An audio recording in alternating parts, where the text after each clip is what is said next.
Listo.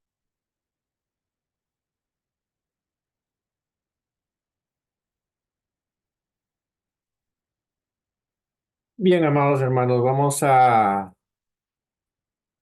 tocar esta clase, el tema de los adventistas del séptimo día.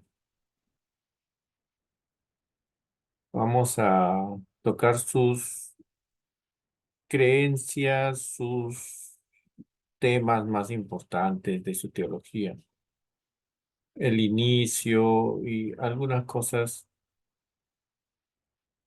que merecen tocar la pena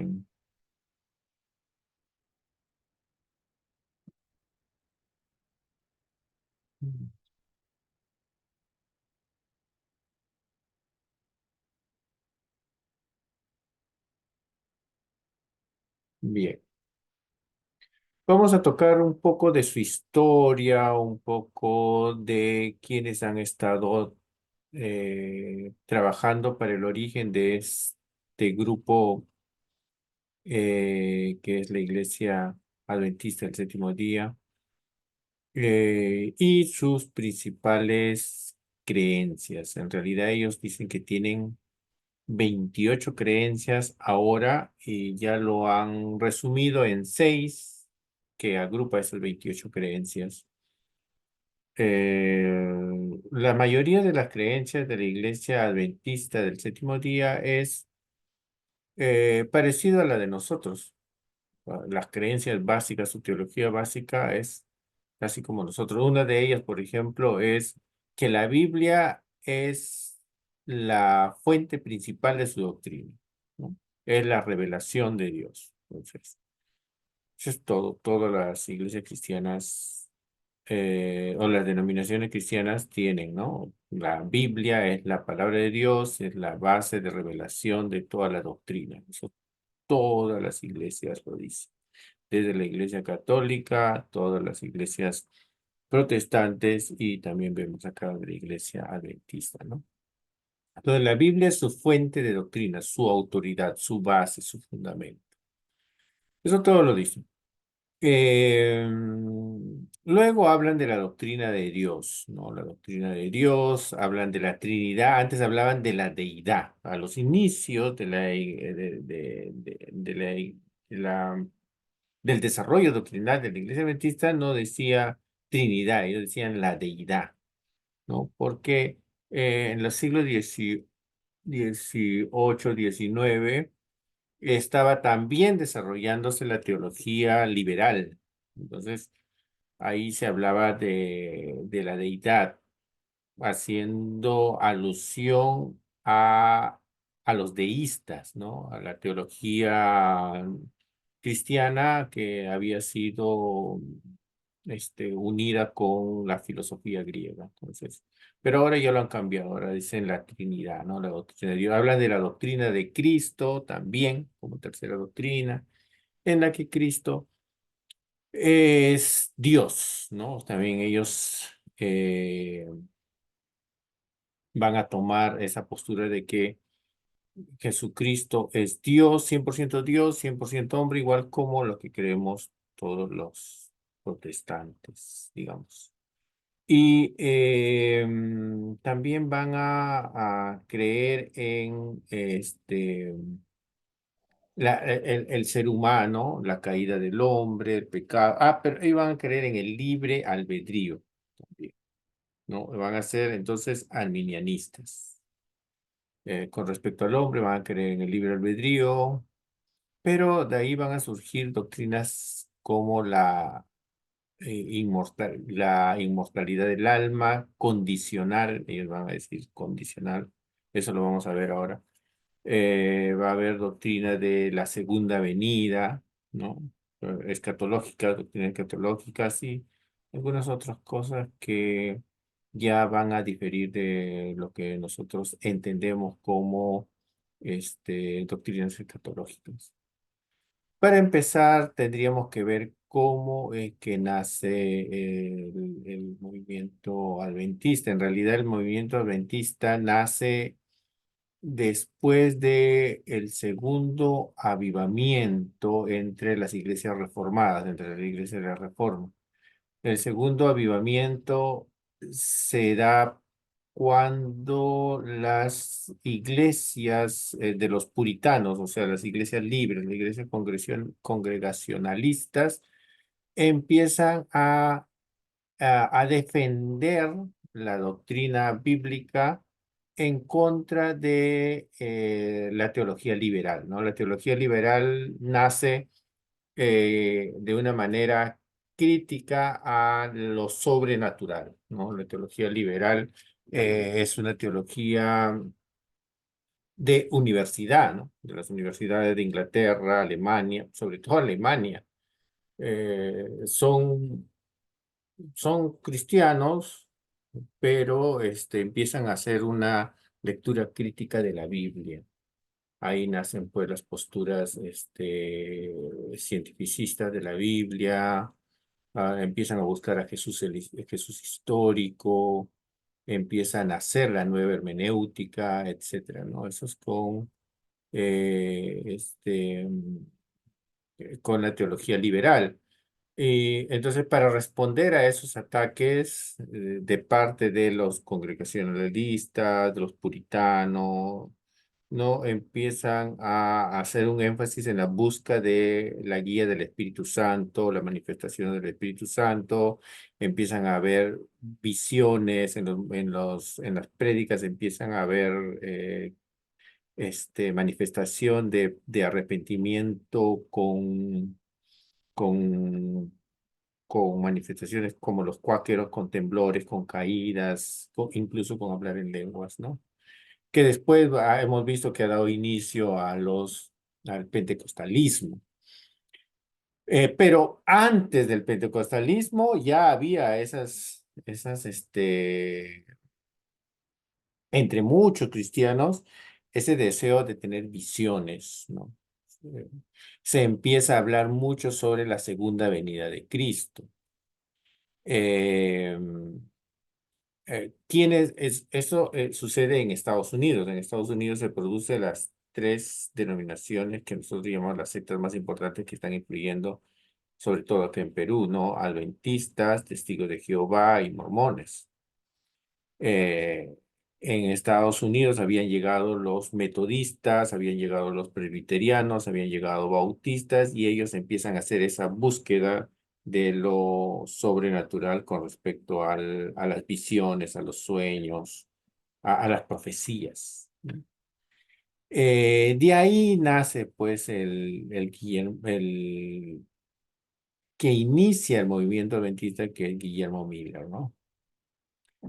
El, eh, Él nace dentro de una familia bautista. Sus padres son bautistas, eh, pero en su juventud, ya más adelante, siendo adulto, él empieza a tener una mirada deísta, o sea, influenciado por la teología liberal, ¿no? Empieza a ver de una manera deísta la Biblia, la palabra de Dios. Eh, entonces no era era escéptico con respecto a algunas doctrinas de la Biblia, hasta que él tuvo una conversión eh, más comprometida con Dios, ¿no? Miller se arrepiente de de su deísmo. Él había sido militar y se vuelve nuevamente a escudriñar las escrituras. em, Además de eso, empieza a tomar pasión por la literatura profética de la Biblia. Es un apasionado por las profecías, sobre todo la profecía de Daniel. Eh, ¿Por qué se da esta búsqueda del entendimiento profético de los libros de la Biblia? Por muchas razones. Esos son los antecedentes para el millerismo. En realidad, el movimiento de Miller se va a llamar pues el millerismo. eh, ¿qué se va a dar antes de que suceda el movimiento de Miller? Es de que van a suceder cosas en la sociedad de ese tiempo.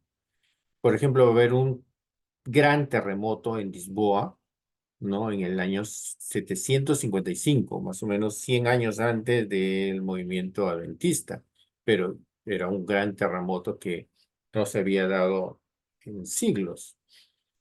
Va a haber como lo que hubo en estos, para nosotros, como lo que hubo en estos días, ¿no?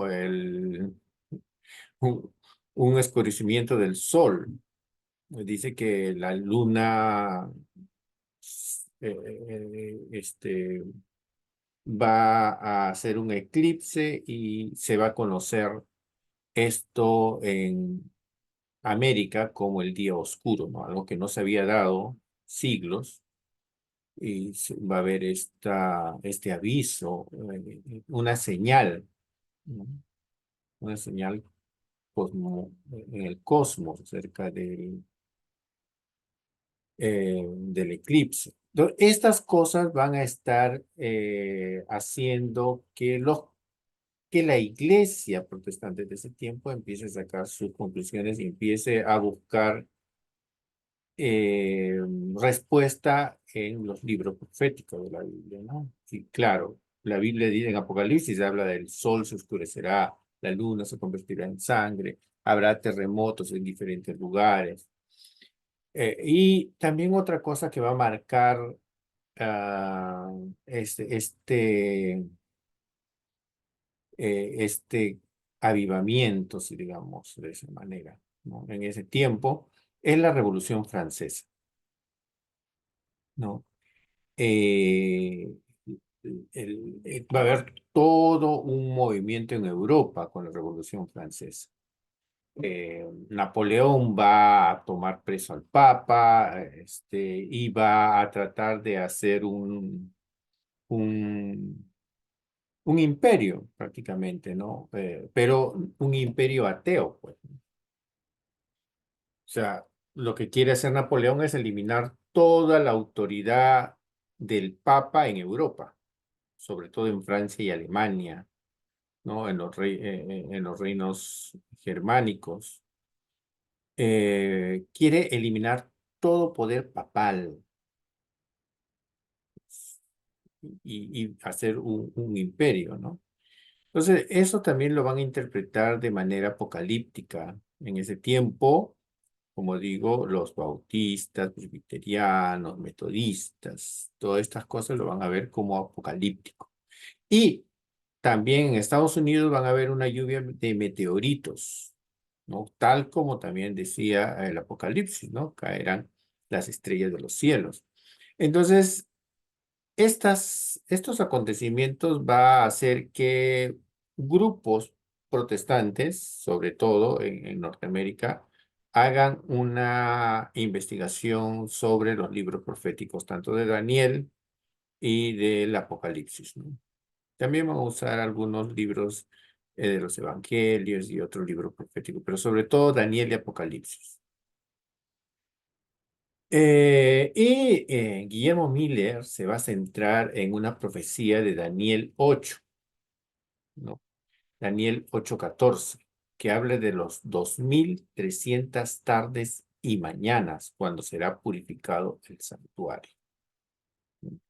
Y ahí nosotros tenemos que tomarlo con pinzas esta forma. Esto es lo que está profetizado acá en Daniel. Am, Habla la Biblia en Daniel que después del exilio iban a regresar y se iba a dar la orden de reedificación del templo de Jerusalén. El templo de Jerusalén había sido destruido por Nabucodonosor y después de 70 años ellos iban a regresar y se iba a dar una orden de la reconstrucción del templo. Hay por lo menos tres fechas en las que se cree que se dio la orden para la reconstrucción del Templo de Jerusalén. No, ah, tanto los judíos dan una fecha, tienen una forma diferente de ver el momento en la que se va a dar la orden. Los judíos, algunos dicen que fue Ciro, algunos dicen que fue, después de Ciro ¿cómo se llama este rey persa? Darío, ¿no? O sea, hay controversia con respecto algunos piensan que cuando se da la orden de regreso de Ciro, otros dicen, no, no fue de Ciro, fue de Darío. Algunos dicen, no, pero la construcción del templo se detuvo en un tiempo y luego otra vez se dio la orden de... entonces hay controversias con respecto a la fecha en la que se da la orden para la reconstrucción del templo.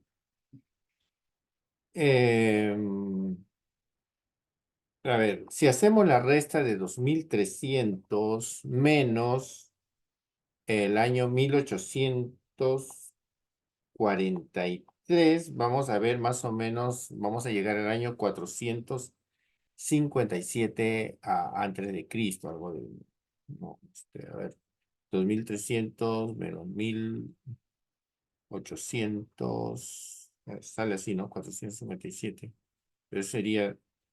eh, eh, acá a ver si, no sé si podemos encontrar este versículo de Daniel 8:14. Yo lo tenía.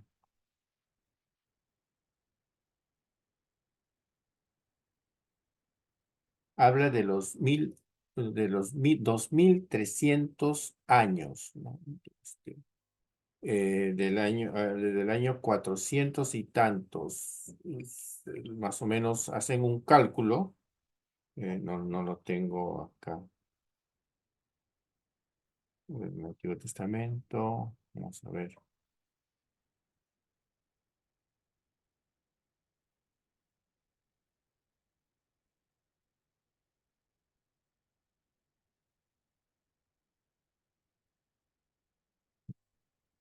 Daniel, a ver, voy a ver.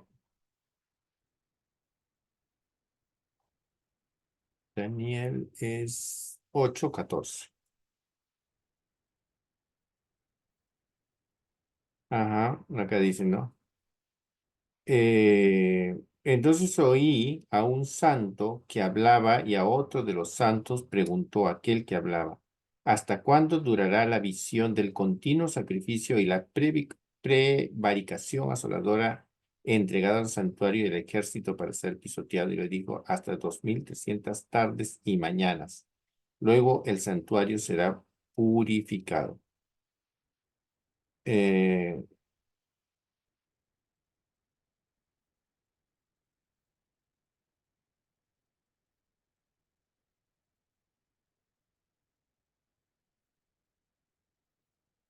Bien, ese es el versículo en la que empieza a trabajar Miller y él calcula desde esta fecha, 2300,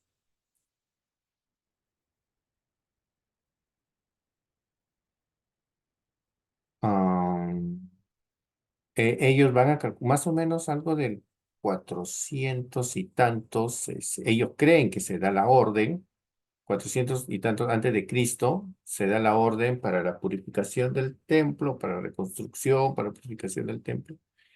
Y él literalmente lo suma los 2300 años y sale el año 1843. O sea, él lo calcula de manera literal esto. Yo lo tengo en una clase que di acerca de Daniel, las fechas, y sí, coincide esto. Sale el año 1843, sale literal. O sea, si hace la suma literal de esos días, 2300 a la fecha en la que se da la orden, más 2300 sale literal 1843. O sea, él hizo la suma correcta en realidad. Miller hace la suma correcta. Y ellos lo toman a la fecha también literal, o sea, no estaban en el año 1842 en la que se empieza a dar estas cosas. Entonces faltaban 2 años nomás, pues o 2 años, un año para la venida del Señor. Entonces ellos empiezan a preocuparse de eso, ¿no? Literalmente se empiezan a preocupar. Faltaba poco tiempo para la venida del Señor. Y empieza una intensiva predicación con respecto a la segunda venida.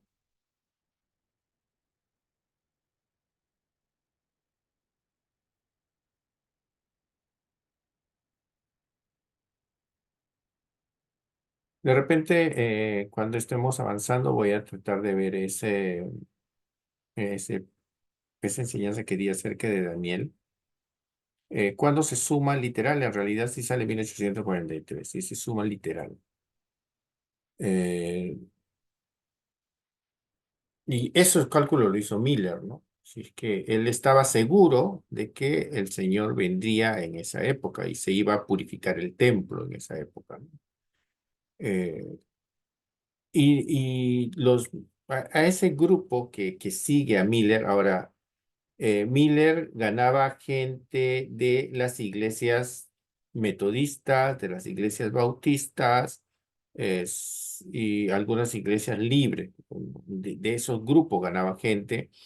Los grupos que seguían a Miller se reunían en carpas en esa época. Eh, Más o menos las carpas que tenía Miller y sus líderes, dice que albergaban aproximadamente a 4.000 personas. Haciendo el cálculo de las personas que visitan a Miller o a las carpas de Miller en ese tiempo, los estadounidenses concluyen que uno de 35 estadounidenses había asistido a las predicaciones de Miller. O sea, era mucha gente que había sido influenciado por los mileritas. Aparte de esto, los mileritas usaban la imprenta. En ese tiempo, hacer diarios, hacer panfletos, hacer folletos era todo un negocio. En realidad, la gente ganaba mucho con las imprentas. Y esto es lo que usó Miller. En realidad hubo gente que se acercó a él y como él jalaba gente, ganaba gente, tenía mucha llegada con las multitudes, porque predicar la segunda venida de Cristo, que ya era pronto, llamaba la atención. Entonces había gente interesada también, me imagino, en hacer comercio con estas predicaciones y empiezan a imprimir los estudios que hace Miller. Y no solamente Miller, sino que también incorporan a otros pastores, tanto bautistas como metodistas, a estas charlas de la segunda venida de Cristo.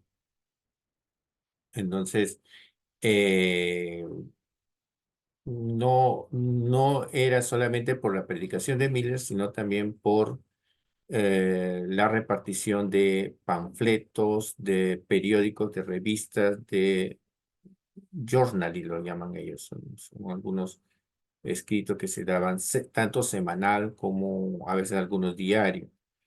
Entonces, eso es que hace la propaganda para que la gente se junte a escuchar a los mileritas. Estados Unidos estaba, la mayoría de Estados Unidos estaban convencidos de que Cristo llegaba en 1843. Los que no creían, los que no eran mileritas, tenían miedo de la llegada de Cristo. Se acercaba a 1843, la gente que no creía, que no estaba dentro del grupo de los mileritas, tenía mucho miedo.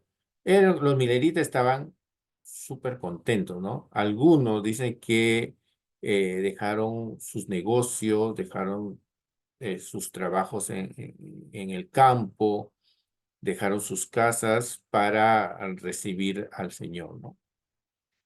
Se dice que fueron a los campos a recibir en grupo al Señor. Eh, claro, antes de esto, este tipo de predicación, este tipo de enseñanzas había eh, causado también divisiones en las iglesias. O sea, había iglesias que no estaban de acuerdo con todo lo que estaba pasando. Había pastores que estaban preocupados por lo que hacían los mileritas. Ellos no tenían iglesia, no eran una iglesia constituida, eran simplemente predicadores ambulantes. Entonces, a muchos que iban a ese lugar, sus pastores lo disciplinaban por estar yendo a escucharle a Miller. Eh, o sea que los sacaban de sus iglesias. Y también entre ellos está el mismo Miller, que es expulsado de la iglesia bautista. Y otros, él jala a muchos, ¿no? Con él. Así es que para justificar esta reprensión, esta disciplina que hacían las iglesias contra los mileritas, ellos van a usar el pasaje del Apocalipsis, en la que dice, salid, pueblo mío. Salid, pueblo mío. Eso está en Apocalipsis cuando dice que, hablando a la iglesia, ¿no? Pero acá los mileritas van a aplicar este versículo de Apocalipsis hacia ellos mismos cuando están siendo rechazados por las otras denominaciones. Entonces, la gente va a seguir a este liderazgo con esta propuesta de salir de las iglesias y hacer su propia congregación. Y van a jalar a muchos. Muchos metodistas van a salir y van a seguir a los mileritas, no solamente metodistas, también bautistas, ¿no? Van a seguir a los mileritas y ellos van a justificar esa salida, esa división de la iglesia con esa prédica que se va a dar ahí. Carlos Fitch va a ser el que va a dar esa prédica en la que va a comparar a Babilonia, a las iglesias que se oponen al milerismo, lo van a comparar con Babilonia. Imagínense esa interpretación que hacen ese versículo, ¿no? Entonces, la gente sale de las iglesias tradicionales en las que se encontraban. Esto ya va a estar cerca al año 43, 1843, ya entrando al 44 incluso. Eh, Ahora, ya, claro, cuando llegan al año 43, que es el año en la que venía Cristo, ellos estaban esperando, ¿no? Las prédicas empiezan a intensificarse con que la gente debería prepararse para encontrarse con Dios. Empieza enero, febrero, marzo del 43 y están esperando la venida del Señor. Pero ya empieza a haber un poco de escepticismo y de preocupación porque no sabían el día en que iba a llegar, ¿no? Así es que ellos, este, ah, incluso Miller da una fecha de días. Más adelante van a dar una fecha de días porque pasa enero, febrero, marzo, los primeros meses del año y no viene Cristo. Entonces, eso lo van a considerar como un primer chasco entre los mileritas. El primer chasco lo van a llamar. Porque no se va a cumplir la venida de Cristo en esa fecha, ¿no? Entonces, ellos lo van a llamar a eso el primer chasco. Sin embargo, se, algunos líderes de este grupo de los mileritas va a justificar esta tardanza del Señor. No, quien va a ayudar a esto va a ser un tal Hims. Va a agregar y va a decir, nunca hemos podido encontrar ningún otro tiempo. Claro, cuando uno hace la suma literal, el cálculo sale en 1843. Sí o sí, sí sale en realidad. Entonces ellos dicen, nunca hemos podido encontrar ningún tiempo para la culminación de los periodos proféticos, pero luego siguió dándoles esperanza a los lectores al destacar que estaban ubicados en una posición en la que Dios, por medio del profeta Habacuc, había dicho, aunque tardare la visión, un tiempo más se apresura el fin, y no mentirá, aunque tardare, espéralo, porque sin duda vendrá. Entonces, de esa manera animaban a esta multitud de mileritas que esperaban la segunda venida de Cristo. Entonces, continúan pasando los meses, ¿no? Agosto, septiembre, octubre. Kims relacionó el texto con Mateo 25, en la que dice, no duerman, ¿no? Mateo 25, en la que Jesús dice que los que esperan al novio, algunos dormitaron y otros no. Entonces, pero el novio iba a llegar en cualquier momento. Entonces, ellos animaban, no dormiten, aunque demore, va a llegar el novio. Entonces, algunos van a cabecear, decían, y algunos se van a dormir, pero ustedes sigan adelante, que bien. De esa manera se animaban para seguir esperando la segunda venida de Cristo entre los mileritas. Eh,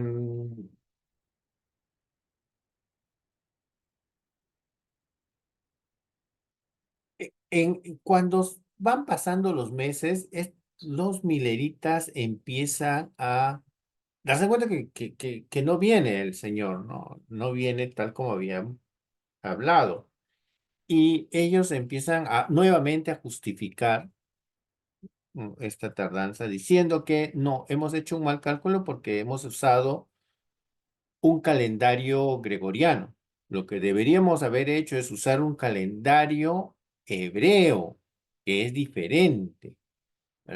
Los días son diferentes, las fechas son diferentes, así que vamos a hacer cálculo con el calendario hebreo y vamos a dar la fecha exacta. Entonces, nuevamente hacen un cálculo con el calendario hebreo y para ellos les sale meses más adelante, ¿no? Y llega incluso hasta octubre, a pensar de que van a venir en octubre.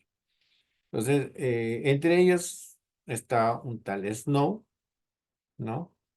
Eh, y empieza a hacer nuevamente, dar esas esperanzas a los mileritas que Jesús iba a venir ya en otoño del 44. Pero ya eso ya es un segundo chasco, ¿no? Esto ya es un segundo chasco. Snow predicaba que la profecía de Daniel relacionaba con la purificación del santuario que culminaría en el día de la expiación, pero judío, no era lo que ellos habían calculado, estaba mal, decían, no tenemos que ver con las fechas judías. El 10º día del séptimo mes del año judío.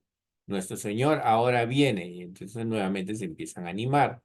Es el verdadero clamor de la noche, ¿no? Cuando iba a venir el novio. Incluso algunos hacían vigilias, porque pensaban que Jesús iba a venir de noche, ¿no? Hacían vigilias para esperar. Algunos esperaban toda la noche y no llegaba. El previo fue solamente una alarma, dice, no, sigamos adelante esperando. Ahora el verdadero da la voz de alarma y, oh, qué hora solemne. Sí. Y en octubre de 1844 ellos habían dejado, ¿no? Sus cultivos, sus cosechas, cerraron sus negocios, renunciaron a sus empleos, porque Jesús venía y ellos tenían que esperar. Como dije, se iban incluso a los campos a esperar toda la noche de vigilia Y para colmo, se dice que también hubo lluvia ese día que se habían quedado esperando en el campo. El pensamiento, no llegó. La fecha que dieron tampoco llegó. El día pasó y empezaban la gente a burlarse de los mileritas.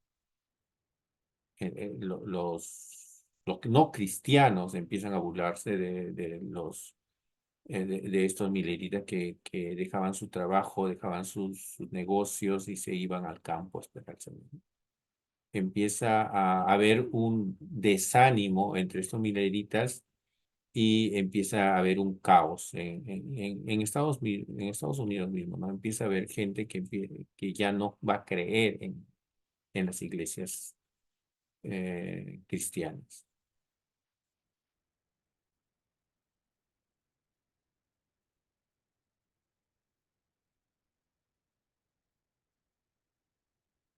Mm. ¿Hasta aquí alguna pregunta? La gente empezaba a criticar a estos grupos de los mileritas. Había mucha gente que había creído en estas profecías con mucha honestidad, con mucha sinceridad, en realidad. Eh, pero no, no pasó eso. Sí, Alberto, bueno, adelante. Sí, pastor, buenas noches. Sí, es cierto de que cuando se dan situaciones así, vienen así interpretaciones de la Biblia un poco forzadas. Recuerdo mucho que algo similar también pasó en la década del siglo pasado, en la década del 80, 90. Muchas iglesias, recuerdo Mm, que también dice, se acercaba el Señor y así como muchos dejaban así como los de ese tiempo dejaban sus sembríos, mucha juventud dejó de estudiar, incluso porque decía, ¿para qué voy a estudiar si ahí viene el Señor? Y hubo una generación de muchos jóvenes sin profesión. Está hablando iglesias, pero de de que entre- iglesias evangélicas. sí, sí. Sí, hasta los 80, sí, me acuerdo. Yo estaba en esos grupos. Sí, en los 80. Mm, Y claro, y eso que no daban fechas, simplemente por situaciones que pasaban, pero acá los mileritas dieron fecha, incluso años, año y todo, ¿no? Incluso mes y día. Eran demasiado precisos en sus, en sus profecías. Pero, a ver, desde el inicio ya ellos estaban cometiendo un error.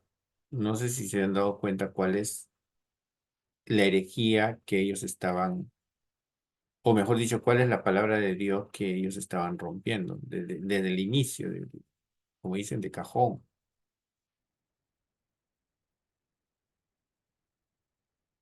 ¿Cuál es el error? ¿Se han dado cuenta? Pastor, poner la fecha que ellos ponían, porque ellos ponían una y otra fecha, de la venida de Cristo, eso era su error de ellos, pastor. Sí, claro, variar la fecha, justificar los errores, pero ellos están cometiendo un error bíblico que está en Hechos, cuando Jesús se va.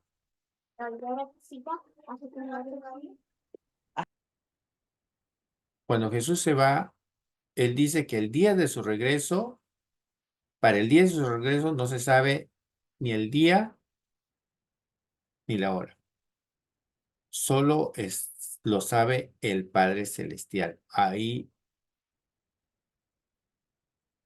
este, o sea, nadie, ni a Jesús le preguntaron, Señor, ¿cuándo será el día de tu advenimiento? ¿Cuándo será el día que tú restaurarás Israel? ¿Restaurarás el reino de Israel? Le preguntaron sus apóstoles, porque Jesús ya había resucitado, estaba con ellos y ya se estaba yendo. Y Jesús le dijo, no os conviene a vosotros saber los días y las fechas de su venida. Eso está solo en la potestad de su padre. Sí, Entonces, pastor, eso está en Mateo 24:36. Mateo, ¿no? Sí, Mateo Puede 24. dar lectura.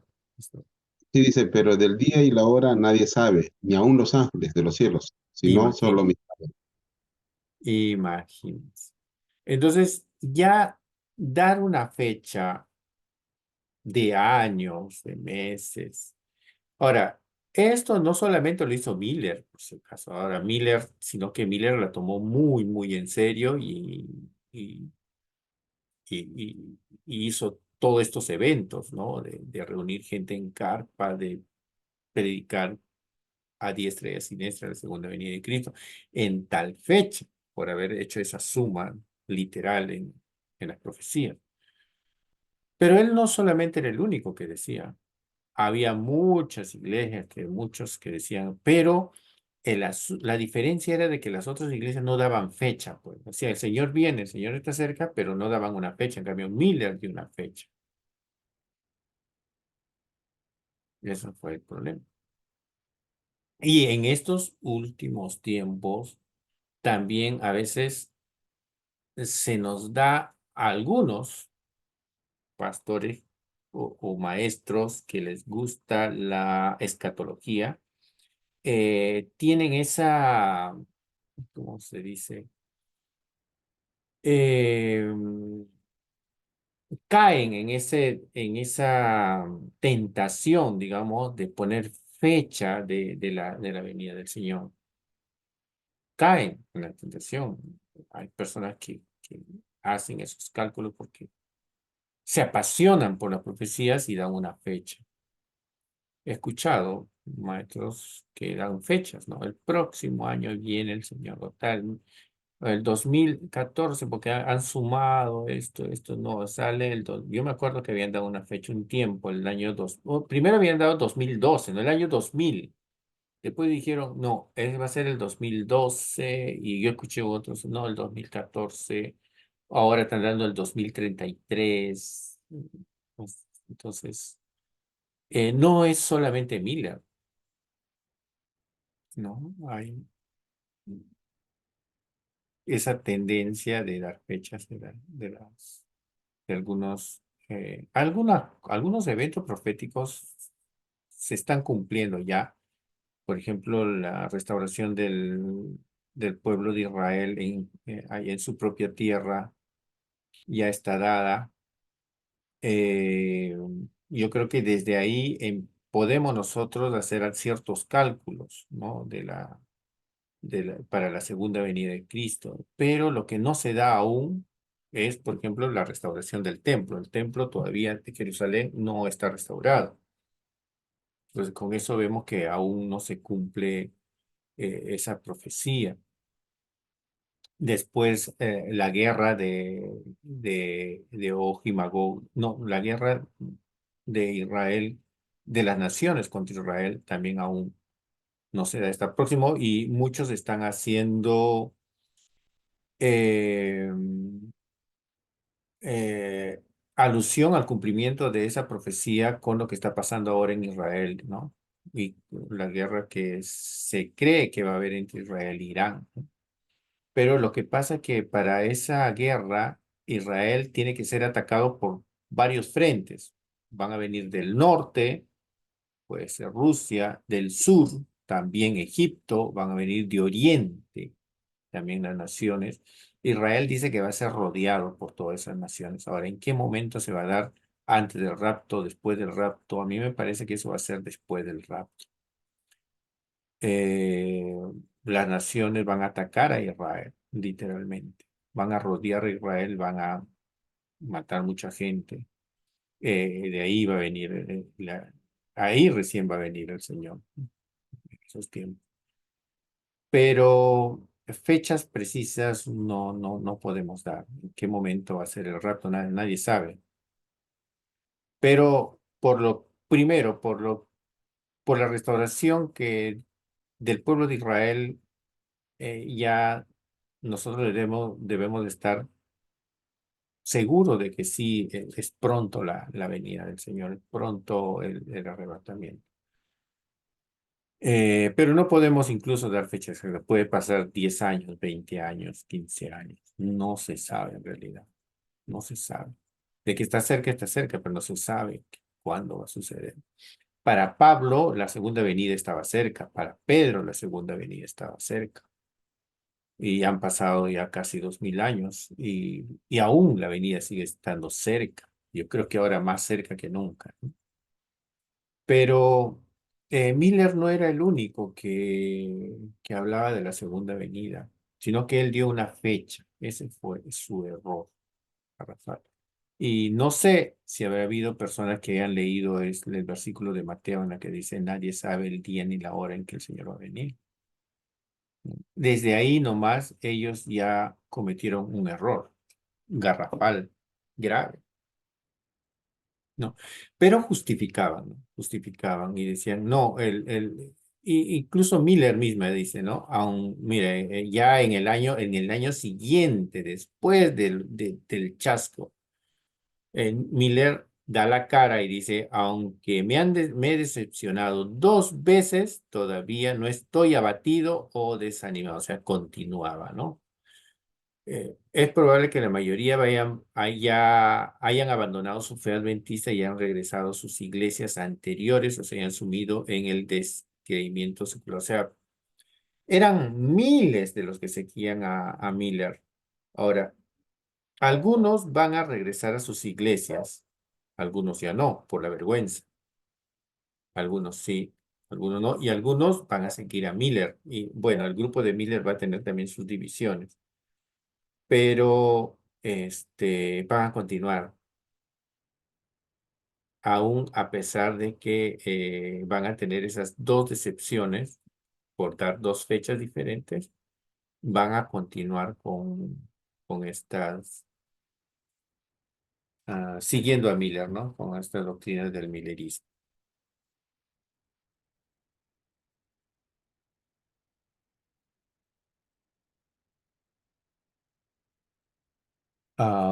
No lo sé, o sea, hay gente que se apega tanto al líder, al liderazgo, que aun cuando está en un error, aun cuando están en errores, lo siguen.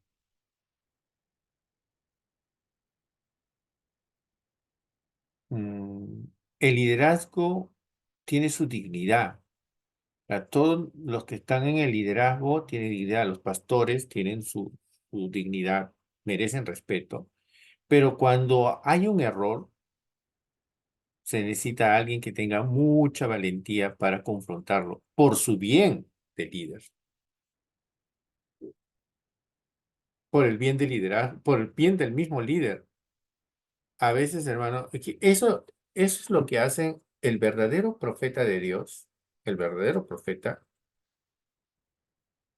tiene esa capacidad dada por Dios, esa autoridad dada por Dios para llamar la atención al liderazgo. A veces una persona del grupo no tiene esa osadía de enfrentarse y hablar con el líder, o lo van a tomar de repente también como disidente, como rebelde. Pero va a haber gente que sí Dios va a usarlo para llamar la atención al líder, como lo usó a Jeremías. Jeremías tuvo que llamar la atención a los reyes de su época, a los reyes, tuvo que llamar la atención a los sacerdotes de esa época, tuvo que llamar la atención a los profetas de esa época, los pseudo profetas que estaban a favor de los reyes, que le animaban al rey no a guerra contra Babilonia, que el Señor está contigo. Entonces pero Jeremías estaba en contra incluso del pueblo mismo. Era solo contra toda una nación había, que estaba siguiendo a un liderazgo que le engañaba, así realmente, eso es lo que dice Jeremías, ¿no? Tus líderes te engañan, el sacerdocio te engaña. Entonces, a veces tenemos que reaccionar contra ciertas decisiones de liderazgo, pero también el liderazgo debe tener una actitud humilde con respecto también a su posición y a su dignidad como que le ha dado el Señor como ministro de Dios. ¿No? David, ahora, hay que ser sabio para llamar la atención o para corregir al liderazgo. Eh, el profeta Natán fue muy, muy inteligente para llamar la atención a David. Sabía que si Natán iba de frente y le decía a David, David, tú has pecado, el Señor me ha dicho que tú has pecado y va a venir un juicio cuando David lo hubiera matado a Natán. Pero este profeta fue muy inteligente, ¿no? Para llamar la atención a David, que había cometido un error, ¿no? David había asesinado a un hombre y había tomado la mujer de ese hombre. Y Natán bien inteligente para llamar la atención a David. Va y le cuenta una historia. ¿No? A veces hay que ser bien inteligentes para llamar. Es que cuando no, voy a ponerme en ese lugar, cuando nosotros como líderes, como el liderazgo, cometemos un error y alguien nos quiere corregir, lo vamos a tomar como un enemigo, como alguien que no nos deja hacer las cosas que tenemos que hacer. Eh, entonces, solamente de esa manera, media, eh, ¿cómo se dice eso? Sutil, ¿no? Sutil como la que tuvo Natán para llamar la atención a David, ¿no? A veces necesitamos esa sabiduría, esa sutilidad para llamar la atención. Pero acá la gente no hizo eso con Miller. De repente algunos, ¿no? De repente algunos, me imagino que pocas personas que estarían llamándole la atención, pero la mayoría de las personas seguían a ciegas a este liderazgo, a ciegas. Y ellos usaban incluso la emoción de la gente, ¿no? Ahora, sufrir un chasco de esta manera es, eh, es frustrante, ¿cómo se dice eso? Causa frustración fuerte, no solamente a las personas que dan esta profecía, sino a los que siguen esta profecía. Es como si en la actualidad se levante un profeta y te dé una profecía, ¿no? Te diga, mira, el Señor me dice, de acá a un año tú vas a ser llevado a las naciones a predicar. Y se dan ese tipo de profecías. Y pasa el año, pasan los días y no sucede eso. Entonces hay una frustración. Y ya no se va a ver bien al profeta que dio la profecía y la persona que recibió esa profecía también va a sentirse muy frustrada. Entonces, y algunos van a aprovechar esta situación, ¿no? De emocional, ese caos emocional en las personas. Y por eso aparecían otros líderes acá entre los adventistas para animarlos. O sea, tan decepcionados, pero los animaban con la misma palabra. Y entre esas personas va a estar Elena de Guay, ¿no? Que va a justificar la venida del chasco con sus visiones, no se sabe si fueron reales o ella lo dijo por justificar, por, porque Elena de White en ese tiempo era adolescente, ni siquiera era soltera, con su familia, habían estado esperando la venida del Señor y habían estado orando toda la noche en vigilia, en ayuno, y ellos también sintieron esa frustración. Entonces yo me imagino que esa, eh, ese problema emocional,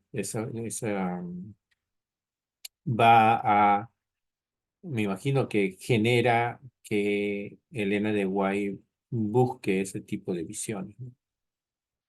Me imagino que ella hizo eso. O sea, va a haber un fanatismo descontrolado por el milerismo, ¿no? Van a justificarlo muchos a Miller. Entonces van a tratar de responder a estas preguntas. ¿Qué realmente sucedió en esa fecha que dijo Miller que iba a ocurrir? ¿No? Ahora en el 1844 ya. O sea, ya ha pasado un año del año que había profetizado. Y había pasado el año y no había sucedido nada. Entonces van a dar una nueva interpretación al libro de Daniel. Va a haber un grupo de los mileristas que se van a llamar los espiritualizadores. Va a ser un grupo adventista que va a decir que sí, Jesús vino el año en que Miller lo dijo, en octubre de 1844, pero vino de forma espiritual, ¿no? Sí, Jesús vino. Se cumplió la profecía. Miller no mintió. Los cálculos eran correctos. La suma, la resta que hicieron estaban bien. Jesús sí vino, pero de manera espiritual. No vino literal, de manera espiritual vino. Y eso, entonces, imagínate, ¿no? Miles decepcionados y que alguien te diga, no, sí, Jesús vino de manera espiritual. Entonces, emocionalmente, las personas se van a sentir mejor. Ah, sí, no, no fuimos engañados, pues no. Simplemente no entendimos bien las cosas. Va a haber un grupo que va a pensar de esa manera. Va a haber otro grupo que sí, se va a decepcionar y va a salir del milerismo o van a regresar a sus iglesias. Pero va a haber otro grupo de simpatizantes eh, con fanatismo al grupo con esa herida, ¿no? En el orgullo dañado y que van a querer seguir permaneciendo en esta idea de la segunda venida de Cristo. Y van a dar esta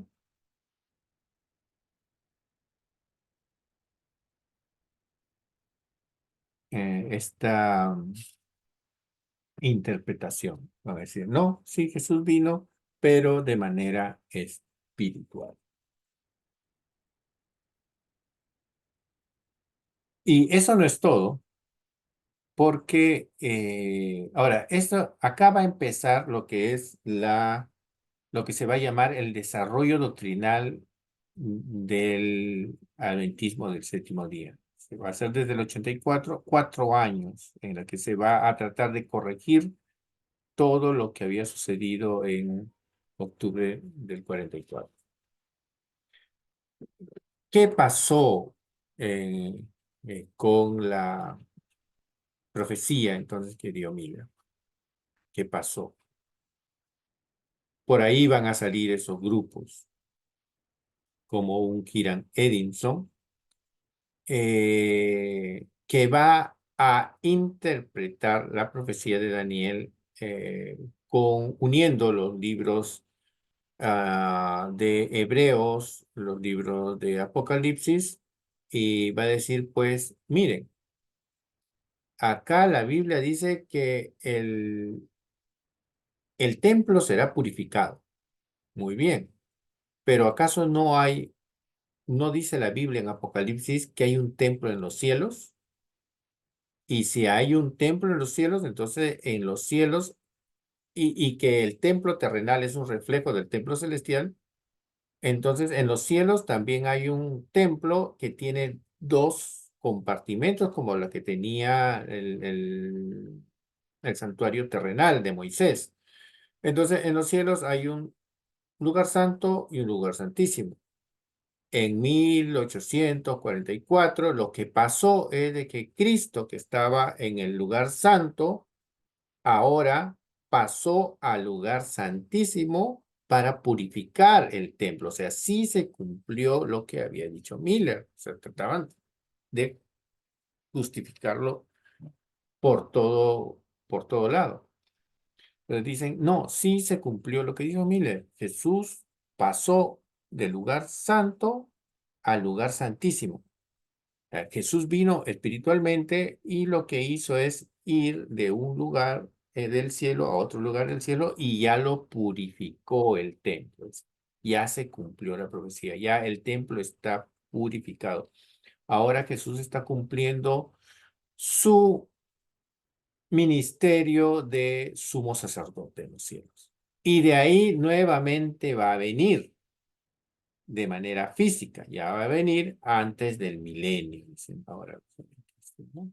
Pues sí va a venir, ahora está cumpliendo su ministerio de sumo sacerdocio y lo que pasa es que nosotros hemos malinterpretado, ¿no? La profecía dice que Jesús iba a venir, iba a purificar el santuario, nosotros hemos pensado que iba a purificar el santuario terrenal, pero no era así. Jesús ha purificado el santuario en los cielos. Y eso va a ser la justificación que van a dar los adventistas con respecto a Daniel, que había hecho Miller con respecto a Daniel. O sea, se equivocaron en interpretar el santuario. No estaba hablando del santuario terrenal, estaba hablando del santuario celestial. Y Apocalipsis 10 dice, después de esto, dice, seguid predicando, ¿no? Entonces ellos dijeron, hay que continuar, profeticemos otra vez. Ya se ha cumplido, Jesús vino, sino que pasó del lugar santo al lugar santísimo, purificó el templo y se cumplió lo que dijo Miller, tal como está en las escrituras, y hasta ahora, hasta la actualidad, los adventistas creen eso. O sea, cuando le preguntamos cuando alguien pregunta sobre el gran chasco a cualquier adventista, va a decir, no, no fue un chasco, sí se cumplió, sino que se cumplió de manera espiritual, se cumplió en los cielos. Y Jesús sí purificó el templo en los cielos. Eso es lo que van a decir. La purificación se dio en el santuario celestial.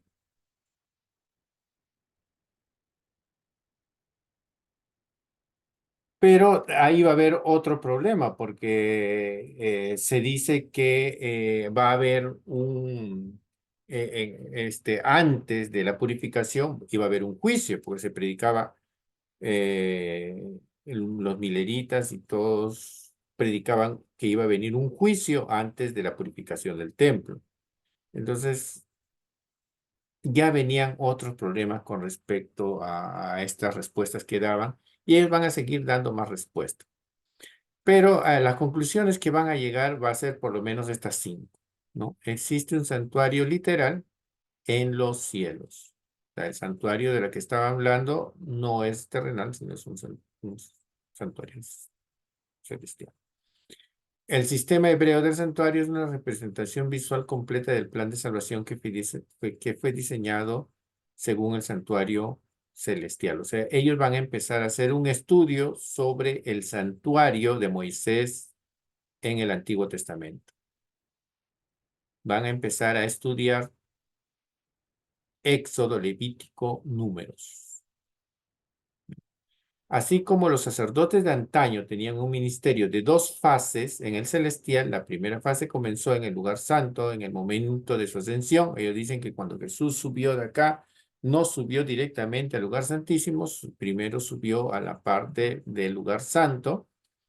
Y el 22 de octubre de 1844, ahí Cristo pasa del primer departamento al segundo departamento, o sea, del santuario del lugar santo pasa al lugar santísimo. O sea, eso es lo que sucedió. O sea, sí se cumplió lo que dijo Miller. La primera fase del ministerio de Cristo tiene que ver con el perdón. Entonces, ahí se derramó sangre, dicen, ¿no? La segunda involucra enterrar los pecados y la purificación del santuario y de los creyentes. La purificación de Daniel 8:14 era una limpieza del pecado y por lo tanto se realizará con sangre en vez de fuego. Cristo no regresaría a la tierra hasta completar su ministerio en su segundo departamento. Esas fueron las conclusiones o las respuestas que daba los mileritas al primer y al segundo chasco.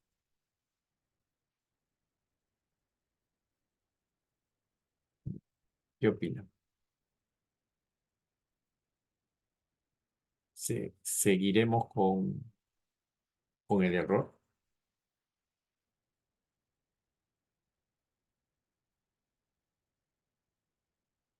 Ellos justificaban sus errores. ¿Mm?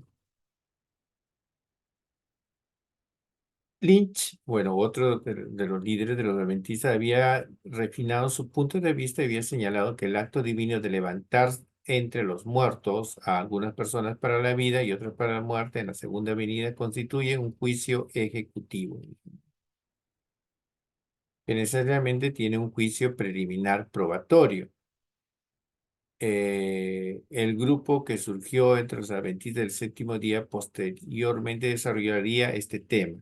Crozier, si bien no es explícito el juicio del preadvenimiento en su artículo de 1846, señaló que el sumo sacerdote usaba un pectoral del juicio del día de la expiación y que la purificación del santuario es una purga del pecado. O sea, para justificar la idea del juicio en la venida o el paso que hizo Jesús del lugar santo al lugar santísimo para justificar el juicio.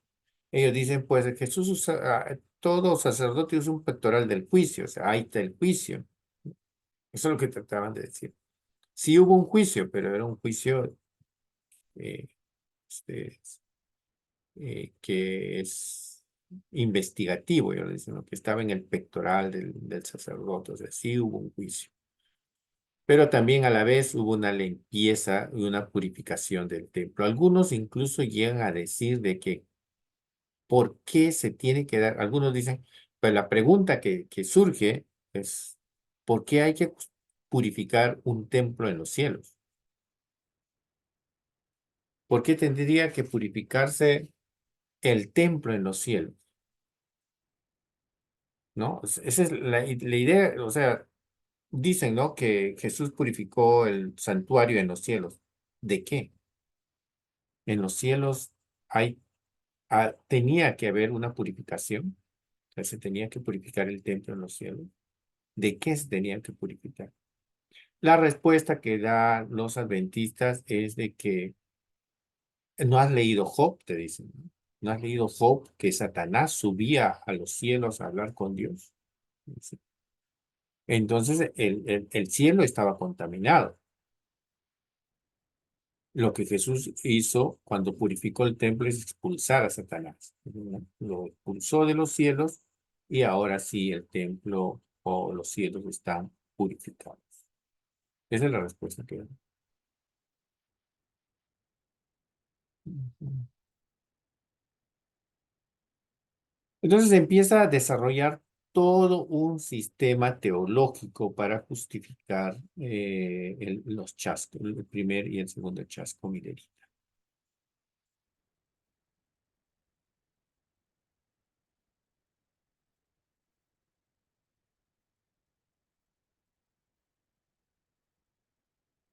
Entonces, ellos tienen estos dos fundamentos en su teología. Van a continuar con el segundo regreso personal premilenialista de Jesús y van a desarrollar lo que es la doctrina de la purificación del templo en los cielos.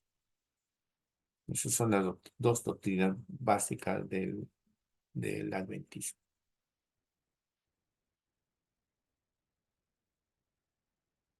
El don de profecía. Todo este problema se da por el mal uso, no solamente del don de profecía, sino también incluso de la interpretación de las profecías.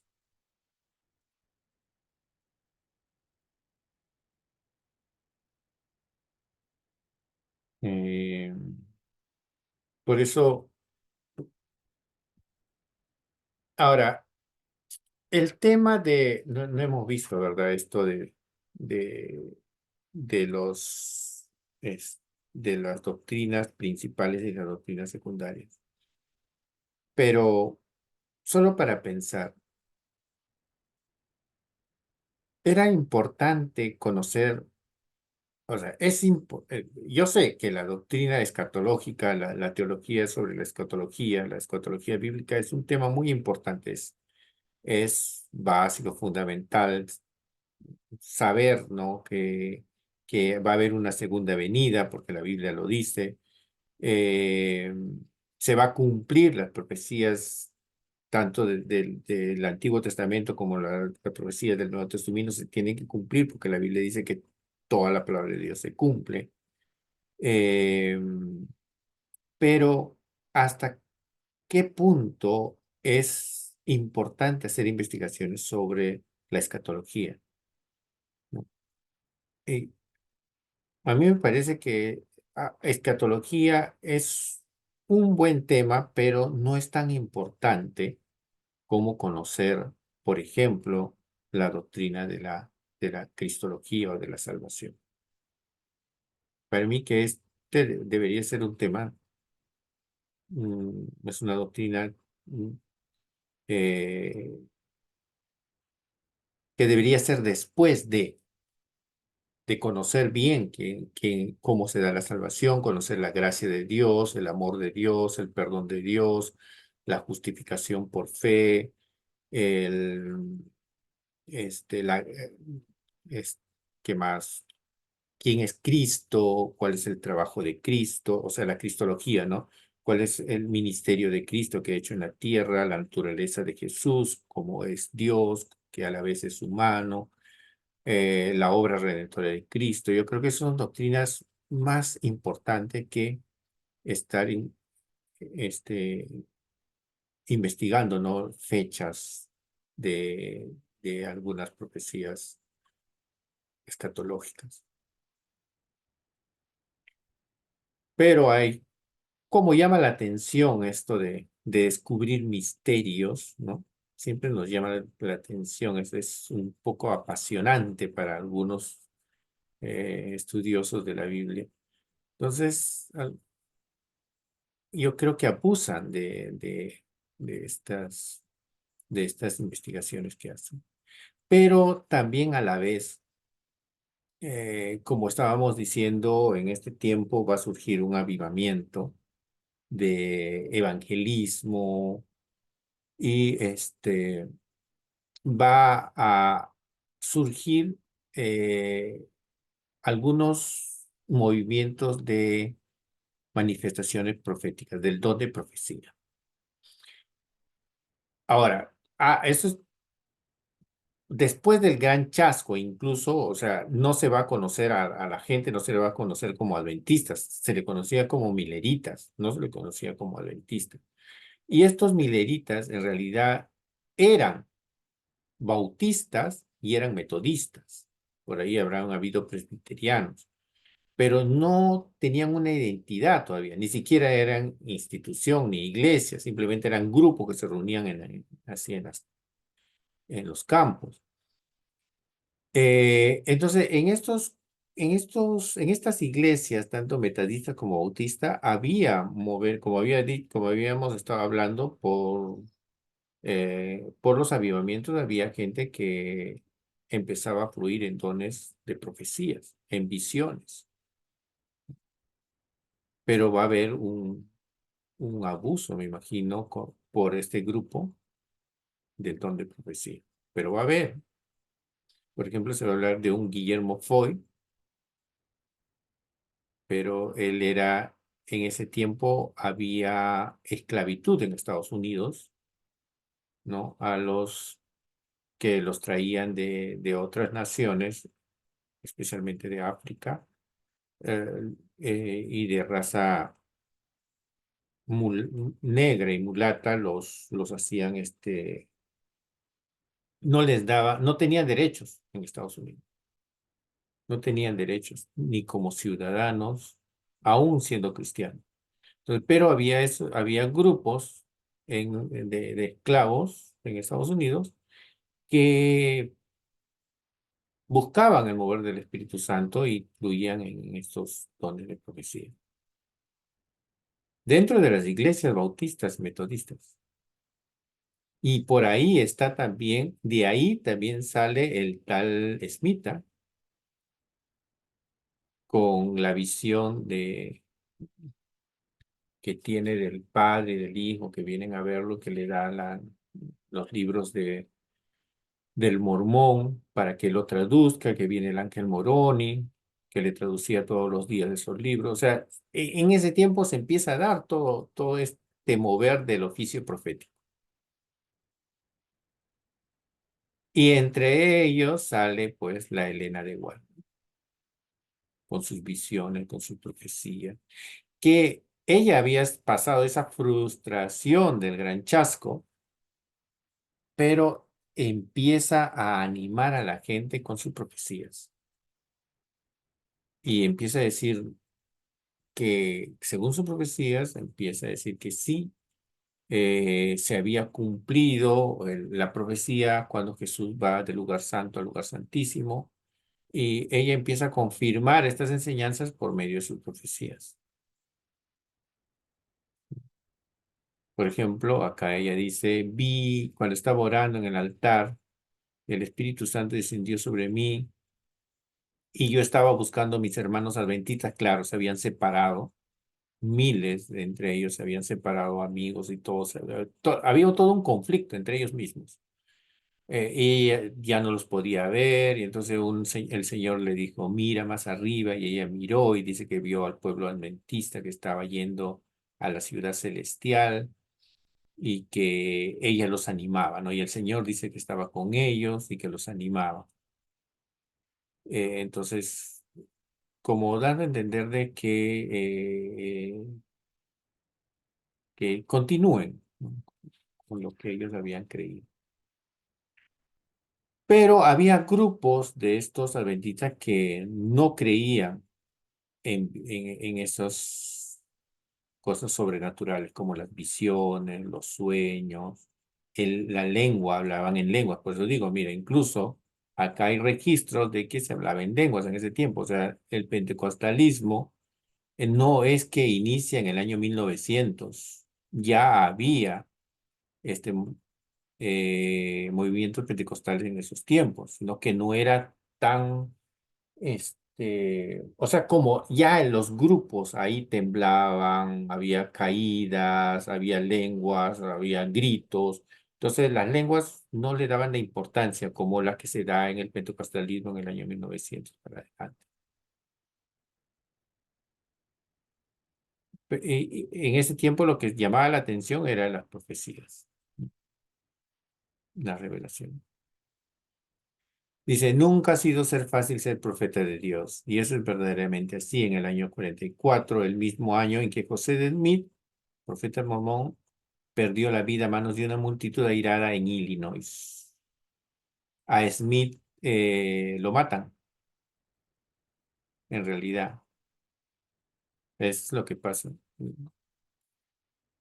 La gente ya no va a confiar en las profecías, ni en las visiones. Ahora, después del gran chasco, que alguien venga y diga, mira, el Señor me ha hablado, ya pues, la gente estaba muy, muy frustrada, exageradamente frustrada. Entonces, a Smith lo matan. Smith también era de esos grupos. O sea, si los mormones tratan de hacer, eh, si el mormonismo hace un estudio de su historia como iglesia, ellos desde el siglo XIX, de los años 1800, para atrás, tiene que ser una historia del protestantismo, obligado. Porque el mormonismo, los adventistas, los mormones, los testigos de Jehová que nacen en estos tiempos, eh, nacen del grupo protestante, que somos nosotros. E igual los mormones. Los mormones, por ejemplo, mi hermano es mormón años. Cuando hablo con mi hermano, yo le digo de frente, ¿no? Tu historia es mi historia. Tu grupo nace de un grupo protestante como el mío. La diferencia es de que yo sigo perteneciendo al grupo protestante, pero ustedes no. Han hecho una nueva organización con diferentes creencias. En cambio, yo permanezco, sigo de la iglesia donde salió Smith y donde salió Miller y donde sale de los testigos de Jehová.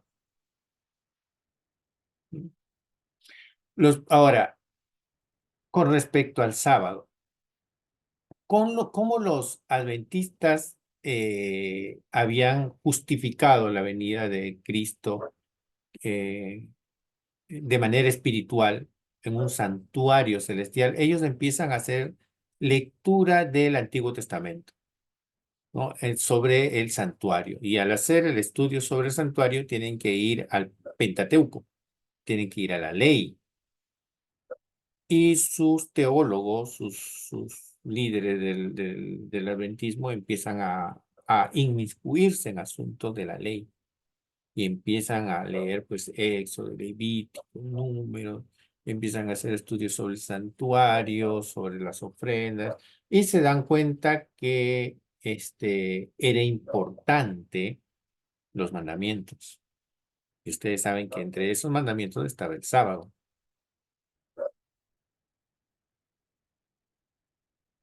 Y ellos dicen pues que incluso llegan a ver de que, por ejemplo, en, en Apocalipsis, si se dan cuenta, cuando la Biblia habla del dragón que perseguía a la iglesia de Dios, dice que el dragón perseguía a los que obedecían los mandamientos del Señor. Entonces ellos decían, estamos en lo correcto, tenemos que guardar los mandamientos, sobre todo el sábado, porque si se dan cuenta en el Apocalipsis, en los últimos tiempos, cuando venga el Señor, se va a perseguir a aquellos que guardan los mandamientos de Dios. Dice los mandamientos de Jesús, en realidad, ¿no? Literalmente dice los que guardan los mandamientos del Señor. Apocalipsis, si no me equivoco, es 3. Bueno, acá no está. Pero si no me equivoco, ellos hablan que Apocalipsis 3 o Apocalipsis 11, en la que se habla de que el dragón, ellos van a decir, el dragón es el anticristo y va a perseguir a los que guardan los mandamientos del Señor. Entonces nos van a perseguir a nosotros, los adventistas. Tenemos que guardar los mandamientos del Señor y entre ellos está el sábado, pues, ¿no? Y el sábado es el mandamiento central. De los 10 mandamientos es el mandamiento que está en el centro. Entonces ellos van a decir, es relevante, es importante guardar el sábado. Entonces, al hacer esas lecturas del Antiguo Testamento, especialmente Pentateuco, no solamente van a querer guardar el sábado, sino también las leyes de alimentación. Y Elena de White va a desarrollar esa doctrina, ¿no? Los adventistas no van a, claro, no van a fumar, no van a tomar, pero van a prohibir ciertos alimentos. Y va a haber una prohibición van a hacer prohibiciones con respecto a algunos alimentos eh, que no están mal, ¿no? No está mal no comer chancho, cerdo, algunas otras cosas. Eh, pero ellos lo van a hacer por tratar de cumplir la ley. Y entre esos va a estar el sábado.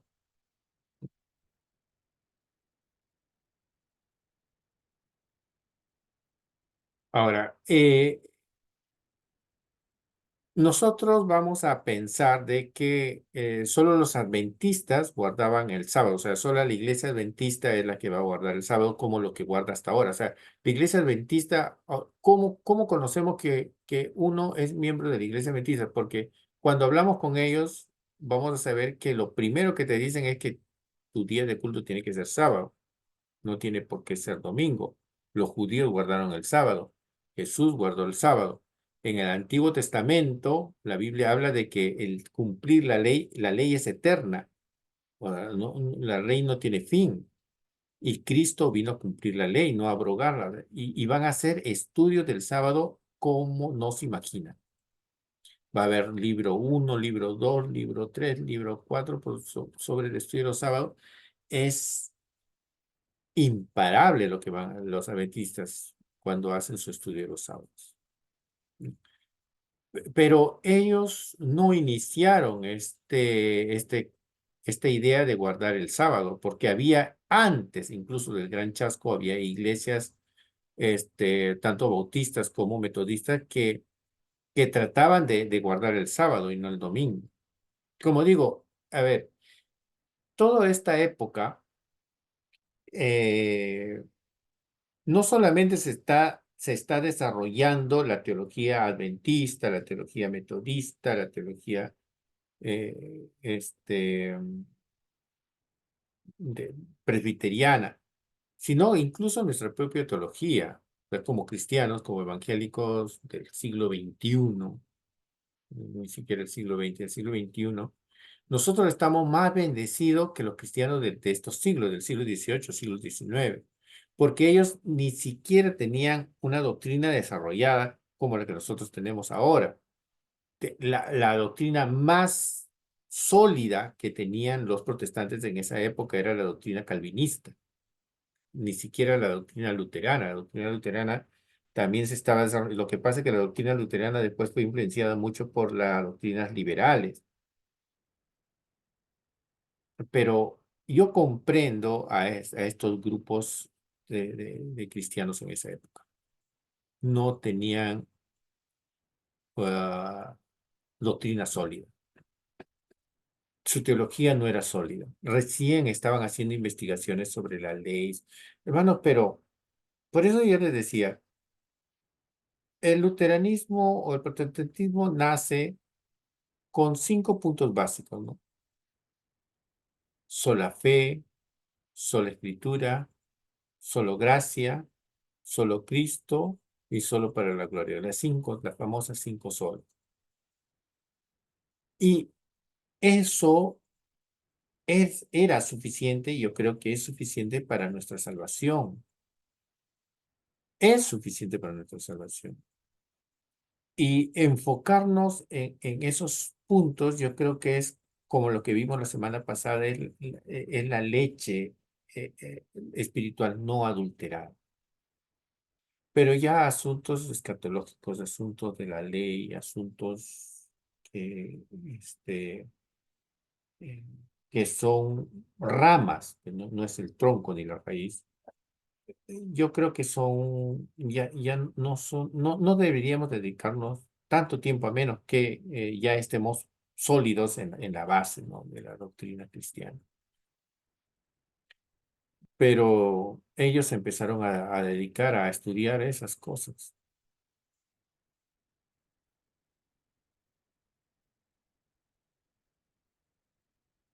Y mire, y no solamente hacen un tomo, mira, hacen muchos libros sobre el sábado, muchos libros.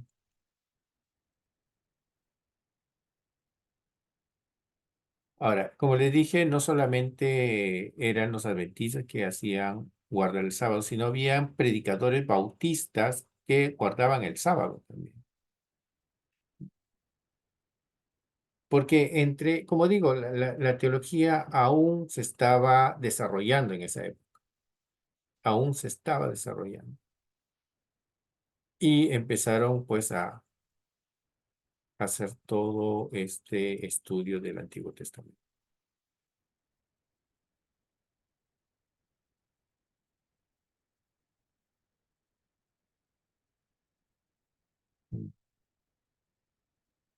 Entonces ellos dicen, pues no, si el, el anticristo va a seguir a los que guardan los mandamientos de Dios, significa que aún en los últimos tiempos debemos guardar los mandamientos. ¿Y cuál va a ser la diferencia o qué va a diferenciar a los verdaderos cristianos de los que no son cristianos? Los que en los últimos tiempos los que guardan los mandamientos. Esto va a diferenciar a los cristianos verdaderos de los que no son cristianos o de los que son cristianos tibios. Ellos van a llegar a esa conclusión. Y ellos van a creer que el anticristo va a obligar a las personas a guardar el domingo, no el sábado. Y para ellos incluso eso va a ser la señal del 666, ¿no? Eh, Va a ser el guardar el domingo.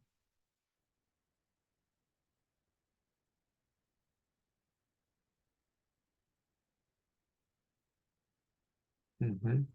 Eso está en Apocalipsis 12, ¿no? Aquí está, ¿no? Aquí está la paciencia de los que guardan los mandamientos de Dios, dice, ¿ve?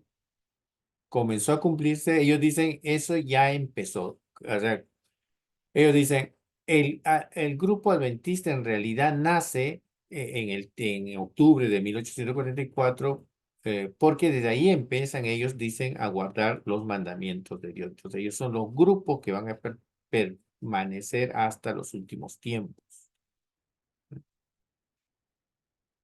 Y ellos van a estar en ese conflicto de los últimos tiempos en la guerra del anticristo contra los adventistas, ¿no?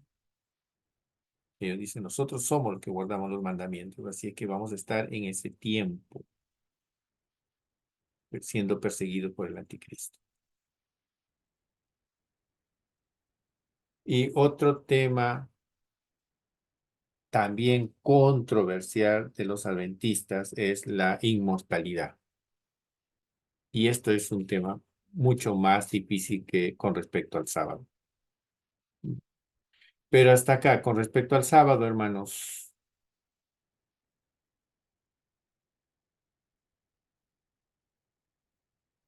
¿qué opinan? Ya hemos estado hablando, ¿no? En las anteriores clases. Hemos estado y a ver, ellos tienen mucha base bíblica para hablar del sábado, mucha base bíblica. Estudian bastante sobre esto. Entonces, no vaya a ser que ahora que estamos viendo el asunto del adventista, les haya convencido para que ahora guardemos los mandamientos. Y ellos guardan todos los mandamientos que puedan cumplir. El problema del grupo adventista con respecto al sábado es de que no cumplen literalmente el rito del sábado. La forma literal judía de guardar el sábado no es como ellos piensan. El problema está en eso, porque cuando la Biblia habla del sábado, se da todo unas reglas para guardar el sábado. Si no, no se está guardando el sábado. No sé si puede encontrar ese versículo de cómo se debe guardar el sábado según según lo que manda la ley en realidad. Eh, Así a grosso modo es de que ellos, por ejemplo, no podían prender fuego, estaba prohibido. Caminar, el sábado no podías caminar ciertas distancias. Entonces,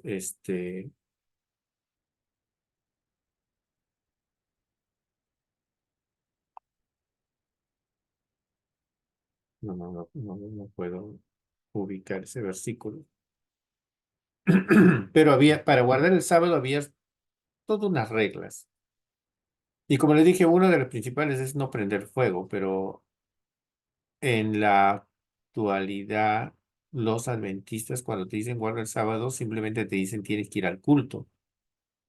Pero hay muchos adventistas que ese día cocinan, hacen su vida, este, diferente a lo que manda la ley. Así que ellos en realidad no están guardando el sábado tal como la ley manda.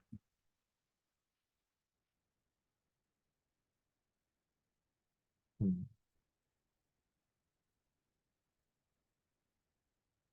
Ahora, este tema es bien difícil, la inmortalidad condicional.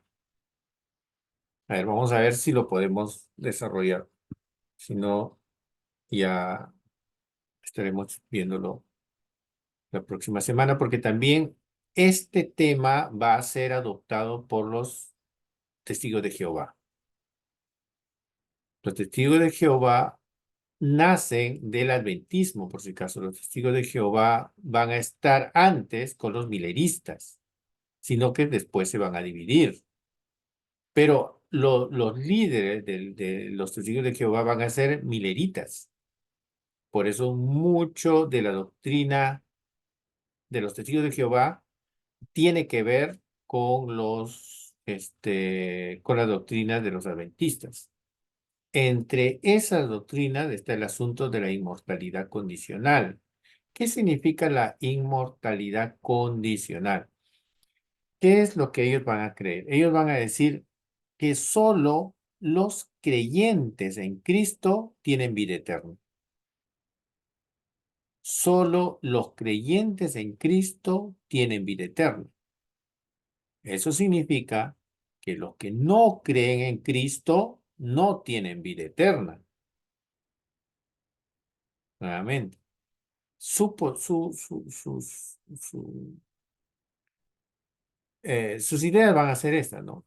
Solo el que tiene a Cristo, por eso dicen inmortalidad condicional, o sea, la condición para ser inmortal, para tener la inmortalidad, para vivir eternamente, va a depender de mi fe en Cristo, de seguir a Cristo. Entonces, si alguien no sigue a Cristo, no es inmortal.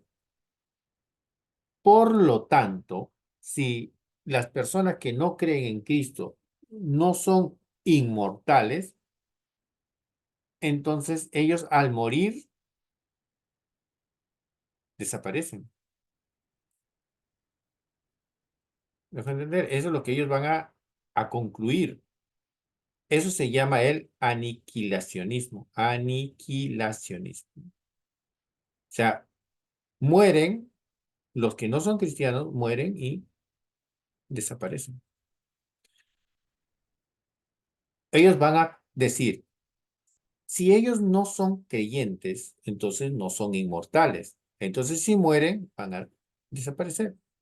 Porque no es justo y no es lógico que aquellos que no tienen inmortalidad, pues estén en el infierno eternamente. No pueden estar en el infierno eternamente porque ellos no tienen eternidad. Entonces, si su alma no es eterna, ¿cómo es posible que pueden estar en el infierno eternamente? Entonces, ellos van a decir, pues, no es así. Los no cristianos mueren y ahí se terminó. Entonces van a tener una idea diferente del infierno. Simplemente es un juicio, no es algo eterno. O sea, para ellos el infierno no es algo eterno, es un juicio de momento en la que destruye a la persona que muere así instantáneamente. Porque creer que ese Dios misericordioso, ese Dios piadoso, ese Dios de amor, tenga que estar haciendo sufrir a la gente eternamente en el fuego. Entonces es impugnar el carácter de Dios. Ellos van a decir eso. Si alguien cree que Dios va a tener a la gente en el infierno eternamente quemándose, entonces no conoce el carácter de Dios.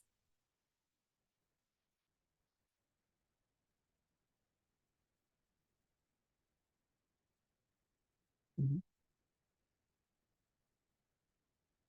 Y a esta idea van a apoyar muchos, entre ellos va a estar Elena de Guay, todos sus líderes. Por eso también va a ser, es una de las bases de su, de su doctrina.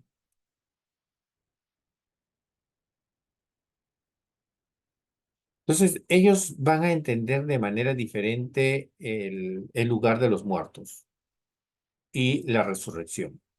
No, ellos van a decir que la resurrección es solo para aquellos que han creído en Cristo. No es para los que no han creído. Los que no han creído en Cristo, ¿para qué van a resucitar? O sea, no tiene sentido. Murieron y fueron aniquilados. Los únicos que van a resucitar son los que han creído en Cristo. Claro, porque solo los que creen en Cristo tienen eternidad. Las demás personas, o sea, los demás seres, los demás eh, hombres que no han creído en Cristo, no tienen nada eterno, pues son mortales, pero ellos entienden la mortalidad de manera diferente.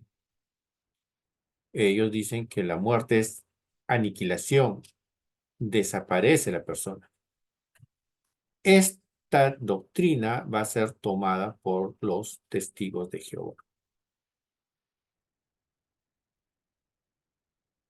Y ahí lo vamos a dejar.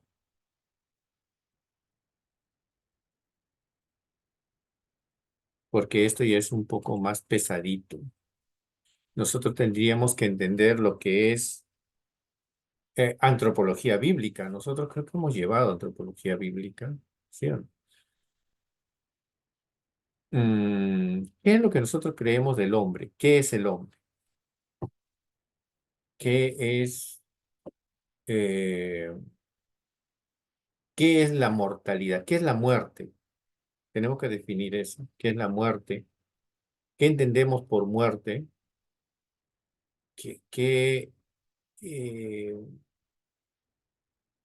cuáles son los aspectos del ser, o mejor dicho, cómo está compuesto el ser humano? Tenemos que entender qué es alma, qué es espíritu, si hay diferencia o no hay diferencia entre alma y espíritu. Si los que viven en pecado, los que no creen en Cristo, en realidad pasarán la eternidad en el lago de fuego. ¿Será cierto eso? ¿Cómo va a suceder la resurrección de los muertos? O sea, cuando yo muero y va a venir la resurrección, ¿cómo va a ser esa resurrección? No es que ya yo estoy viviendo mi eternidad. ¿Para qué otra vez voy a resucitar si ya soy eterno cuando muero? ¿Cómo va a suceder? ¿De qué estamos hablando cuando hablamos de la resurrección de un muerto? Entonces ya este es un tema un poco más complicado, ¿no? Que lo podemos ver yo creo que esto se puede tocar o se puede desarrollar mucho más cuando vemos el asunto de los testigos de Jehová,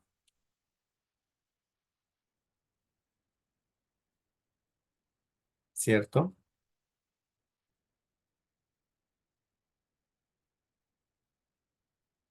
Mm. Entonces, ¿qué creemos nosotros con respecto a todo lo que hemos estado, lo que han pensado los adventistas y lo que aún mantienen? Ahora, cosas positivas los adventistas. Eh,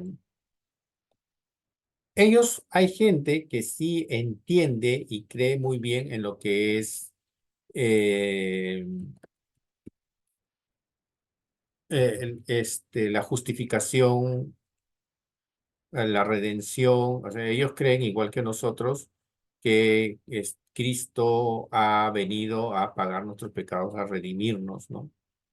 Que el sacrificio de Cristo perdona nuestros pecados, nosotros somos salvos por la gracia de Cristo. Ellos creen tal como nosotros creemos. Ellos te dicen que la palabra de Dios, la Biblia, es la base, el fundamento de su doctrina, o sea, también igual que nosotros. Y hay muchos, yo he tenido un tío adventista que venía a mi casa a evangelizar a mi papá, a mi mamá, a esa edad, a los 80 años, no sé cómo podía viajar de San Juan de Miraflores a Chorrillos, venía a mi casa y predicaba, pero él evangelizaba cuando evangelizaba, él te hablaba de la redención de Cristo, del perdón de Dios, del amor de Dios, del arrepentimiento. No tocaba temas de sábado, no tocaba temas de la segunda venida de Cristo. De momentos hablaban del sábado, pero más, ellos cuando le evangelizaban a mi mamá le hablaban de, del perdón de Dios, del amor de Cristo, de la justificación. Yo lo escuchaba de esa manera. Yo creo que hay adventistas sinceros que guardan lo que enseñan en los sabatistas, ah, y que son salvos. Yo sí creo eso. Pues algunos son muy sinceros en tratar de guardar lo que ordenan sus líderes en los adventistas. Pero yo creo que hay grupos, y más que todo entre el liderazgo en personas que, en sus teólogos, en sus pastores, ya se han dado cuenta de muchos errores en los que falla el adventista, pero no quieren reconocer el error de Jesús, no quieren reconocer esas falencias doctrinales. Eh, Porque incluso acá en Perú hay una universidad adventista, si no me equivoco, y, pero te obligan a guardar el sábado, los cultos que hacen ahí te obligan a permanecer ahí. Y entre esos maestros que tienen, hay gente que sabe mucho idiomas originales. Cuando yo veo en YouTube sobre algunos mensajes de pastores adventistas, te hacen exégesis muy buenos, exégetas del Antiguo Testamento. Hay gente que sabe mucho del hebreo. Hay adventistas que saben griego, hacen exégesis en griego. Son muy buenos en Daniel. Si quieres tú hacer una investigación sobre el libro de Daniel, mm, del libro de Daniel en sí, no Apocalipsis. En Apocalipsis sí van a cometer muchos errores, van a tropezar mucho. Pero en el libro de Daniel van a hacer excelente interpretación del libro de Daniel. Muy excelente interpretación. Salvo excepción del asunto del gran chasco, pero con respecto al cumplimiento profético del libro de Daniel que se dan antes de la venida de Cristo, son excelentes. Pero cuando hacen interpretaciones de Daniel, hacen interpretaciones forzadas, muy simbólicas y cometen muchos errores ahí. Eh, bueno, más cosas acerca del adventismo se los voy a pasar en un PDF. Ahí si ustedes quieren saber la historia de los adventistas, se los voy a pasar para que puedan ampliar el estudio. Y si se dan cuenta, cuán importante es que nosotros estemos firmes en lo fundamental, en lo básico de la palabra de Dios. ¿Sí? Si es que nosotros estamos firmes en los fundamentos de la palabra de Dios, en el conocimiento de la Biblia misma, no en sí o sea, está bien saber libros de teología, está bien leer a Berkhoff, está bien leer a Gruden, está bien leer como leen los calvinistas te leen todos los libros de Calvino, incluso de Lutero. Pero ellos leen más esas cosas que la Biblia misma. Entonces, eh, yo creo que es muy importante estar firme primero en lo que es lo básico nuestro, ¿no? Las doctrinas básicas nuestras primero. Y cuando nosotros entendemos muy bien todo eso, de las doctrinas básicas, va a sernos sencillo confrontar estas doctrinas de los testigos de Jehová, de los adventistas y de los mormones.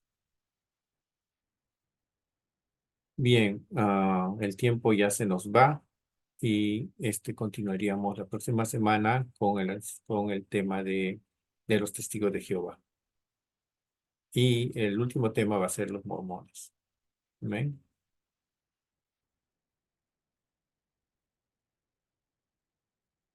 Muy bien.